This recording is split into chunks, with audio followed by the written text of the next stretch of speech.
Hello tout le monde, on se retrouve aujourd'hui pour une nouvelle analyse d'Inkipit. Il s'agit d'un texte qui nous a été envoyé par une utilisatrice de Vitanova. Son nom est Eva, elle a 19 ans. Le titre de l'œuvre, Les bâtards du martyr. Pourquoi ce projet est partagé? J'ai surtout eu l'habitude d'écrire de la romance. Je vous partage ce projet afin de savoir si les thèmes que j'aborde sont adaptés à la fantasy. Pour le contexte, il s'agit du tout premier roman de fantasy qu'a écrit Eva. Étudiante en histoire de l'art, j'écris depuis que j'ai 8 ans. Tu as d'ores et déjà une expérience, c'est très bien. J'ai déjà publié pas mal de romans sur Wattpad et après avoir lu Les Hauts de Hurlevent, j'ai eu l'idée d'une histoire de vengeance sur le temps long. C'est donc ainsi que sont nés Les bâtards du martyr, qui était à la base une nouvelle. Mais écoute, je trouve ça fantastique le fait que tu puisses réadapter un média que tu as d'ores et déjà écrit. Moi qui suis fan de cinéma, ça me rappelle Damien Chazelle qui a réalisé un court-métrage de Whiplash bien avant le long-métrage. Réadapter un média que l'on connaît d'ores et déjà, ça peut offrir de nouvelles perspectives d'écriture afin de développer plus en profondeur nos personnages, mais aussi notre intrigue. Je suis convaincu que ça peut donner quelque chose de très intéressant. Pour mes goûts, j'adore la bonne littérature, la poésie, les classiques. Je n'ai jamais lu de fantasy, mais j'ai envie d'en écrire. Ne pas connaître d'emblée les codes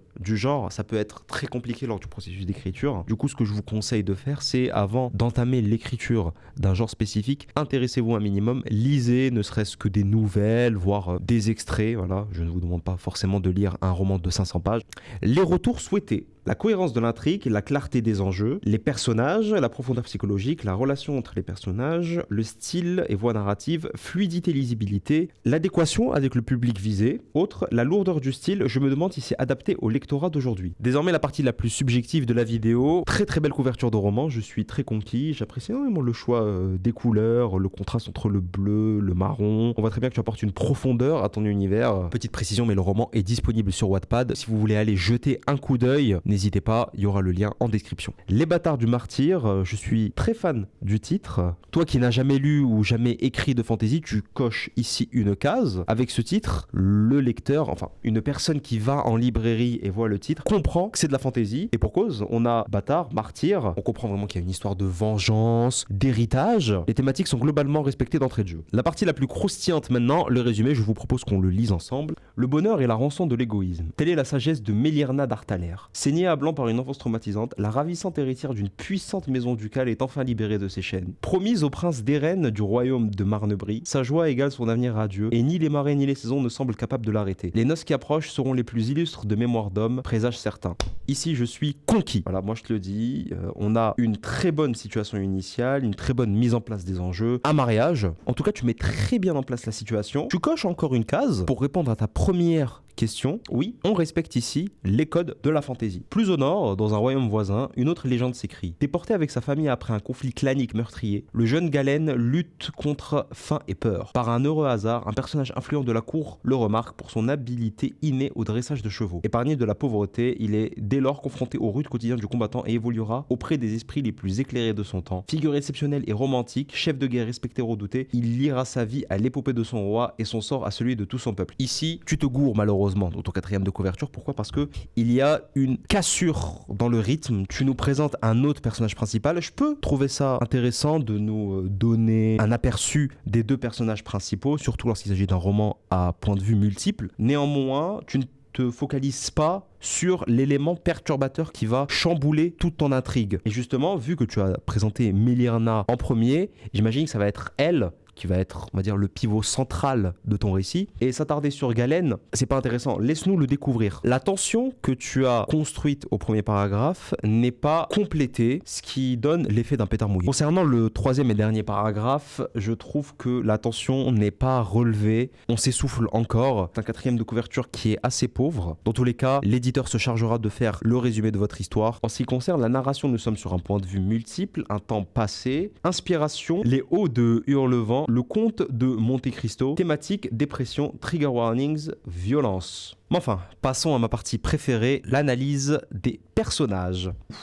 Ok, on est sur un casting très réduit pour un roman à point de vue multiple. C'est à la fois original mais aussi déroutant, j'ai envie de dire. Je vous rappelle d'ailleurs que vous pouvez utiliser notre agent Nova Vulgata pour créer et personnaliser vos fiches de personnages. Ça vous rendra le travail beaucoup plus rapide et efficace. Quoi qu'il en soit, ouvrons la fiche de Mélirna d'Arthaler. Ok, d'un simple coup d'œil, je comprends direct qu'on est sur un personnage très intéressant. Et pourquoi vous allez me demander, tout simplement, avec le pitch, juste ici, marqué par une enfance traumatique. Un personnage avec un passé et une histoire traumatique, ça donne des perspectives de développement et d'écriture pertinentes. A contrario d'un personnage qui part à zéro, ça donne voix à une évolution, mais aussi un attachement du lecteur envers le personnage. C'est une très bonne initiative que tu as prise. La personnalité, lucidité, courage discret, grande capacité d'observation, tenue et dignité, empathie retenue, des qualités qui se distinguent des personnages féminins classiques que l'on retrouve en fantasy. L'on a deux types, soit les femmes qui se font sauver, aider par des personnages masculins, ou des femmes qui sont très fortes, qui prennent de la place voilà, dans le roman. Ici, on a un vent de fraîcheur, on a eu un très bel équilibre aussi avec les défauts. Sachez qu'il est important d'établir une balance entre les qualités de vos personnages et leurs défauts.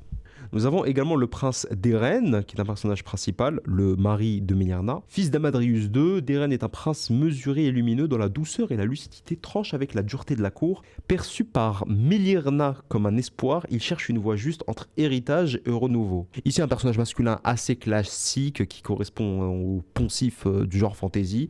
Bien que tu n'aies jamais lu de fantasy, tu arrives à créer des personnages à la fois originaux mais également classiques, ce qui permet à la fois de nous offrir un vent de fraîcheur, mais aussi de ne pas perdre les lecteurs qui sont puristes. Chez Vitanova, nous préférons de loin un roman cliché mais bien construit avec un style efficace et un bon rythme plutôt qu'un roman novateur qui a tendance à nous perdre et à réinventer la roue. Permettez-moi de vous interrompre un instant. Je m'appelle Nazim et avec Ryan, nous avons cofondé Vitanova. Vitanova est un véritable atelier littéraire qui vous permet d'enfin finir votre roman, de l'idéation jusqu'à l'envoi aux maisons d'édition. Et si vous souhaitez recevoir une analyse aussi pointue que celle que fait Ryan actuellement sur les bâtards du martyr, envoyez-nous votre texte via la plateforme et vous aurez peut-être la chance d'être analysé la semaine prochaine.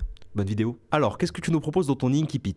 J'aime énormément le nom que tu donnes à ton premier chapitre, Amour et des raisons. Ça nous évoque une romance. On est plongé dans la thématique qui est justement que tu nous avais introduite dans ton 4e de couverture. Ça nous évoque également les œuvres romantiques anglo-saxonnes de Jane Austen jusqu'à F. Scott Fitzgerald. Tu devras avoir l'allure d'une princesse ce soir et la garder pour toujours de préférence. Waouh, alors là je suis vraiment impressionné, même choqué. Ce dialogue est absolument parfait pour un début de roman de fantasy. Vraiment, on a la caractérisation à la fois d'un enjeu et d'un personnage, et pour cause, avoir l'allure d'une princesse. Ici, on a un personnage féminin qui devra se relever, adopter un statut auquel il n'est pas habitué, c'est ça, être une princesse. J'ai hâte de voir le développement de Mélirna. C'est un personnage qui devra être à la hauteur. Et d'ailleurs, pourquoi ne le serait-elle pas? Et en parlant de ça, le personnage qui s'adresse à elle, j'imagine qu'il y a un conflit entre les deux. Du coup, j'ai vraiment hâte de connaître la suite. Dit en passant, vous voyez cette analyse, je suis en train de la verbaliser. Sachez que c'est un processus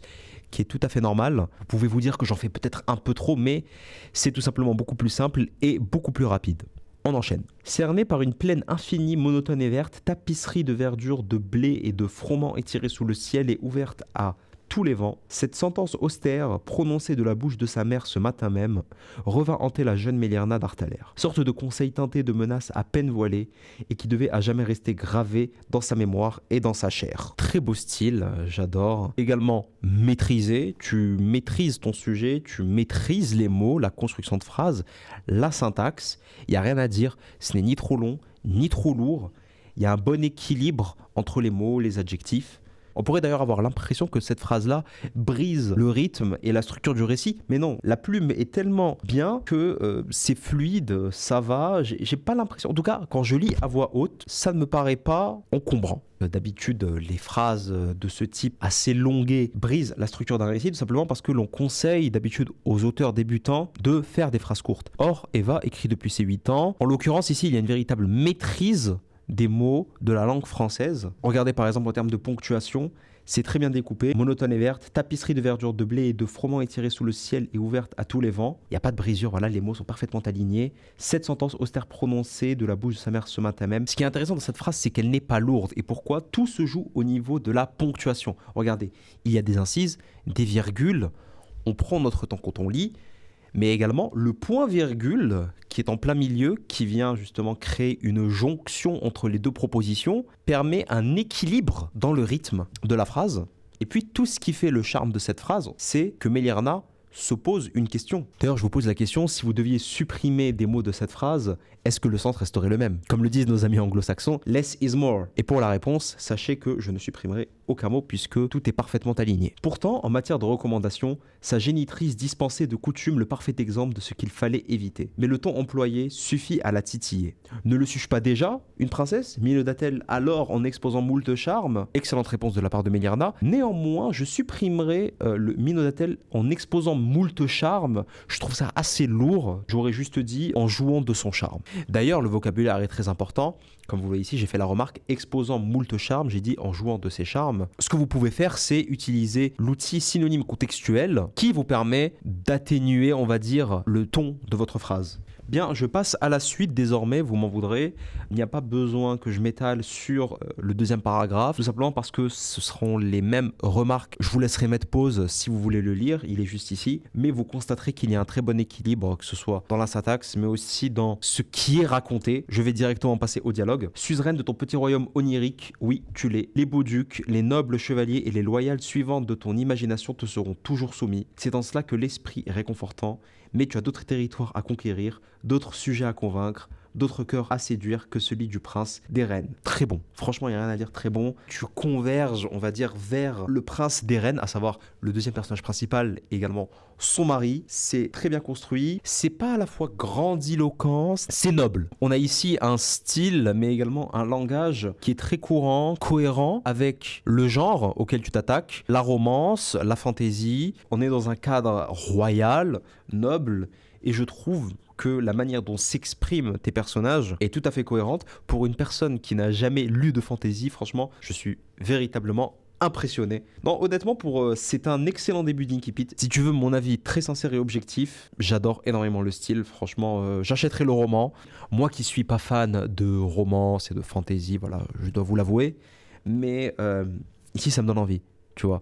Il y a des enjeux, il y a un contexte. On comprend que ce mariage va avoir des répercussions sur la suite. Qu'on a un personnage féminin qui, comme je l'ai dit, n'est pas forcément forte, ni même, on va dire, assez douce. Non, elle a une caractéristique unique. Il y a une lucidité, il y a une sagesse. C'est un personnage féminin qui se remet en question. Voilà, il y a des relations qui sont d'ores et déjà établies avec sa famille. C'est très bien ça d'ailleurs, vous devez le faire. Et vu que l'on est dans un contexte royal et de mariage, lors d'un prologue, lors d'un incipit, c'est très important de marquer ces relations-là, cet écosystème. Le choix de commencer ton roman par un mariage, c'est très bon. Je vais donner l'exemple au cinéma du Parrain. Comme vous le savez, la scène d'introduction du Parrain, c'est une scène de mariage qui dure à peu près 30 minutes.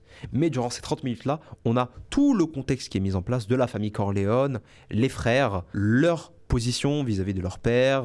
Et ici, on n'a pas forcément la même chose, mais c'est similaire. J'y trouve un parallèle, c'est ça. On a un personnage féminin qui se pose des questions sur son avenir. Est-ce qu'elle sera à la hauteur d'être une princesse, de marier un prince? Est-ce qu'elle est prête à endurer ce statut-là? Et ça donne envie de lire la suite. Maintenant, pour répondre à ta question sur le style et la lourdeur, je vais te répondre très franchement, non. C'est la fin de la vidéo. Je vous remercie pour votre écoute. On se retrouve la semaine prochaine pour la prochaine analyse d'Inkipit. D'ici là, n'hésitez pas à vous abonner, à nous suivre sur les réseaux et à aller jeter un coup d'œil au site si l'envie vous tente. Allez, ciao!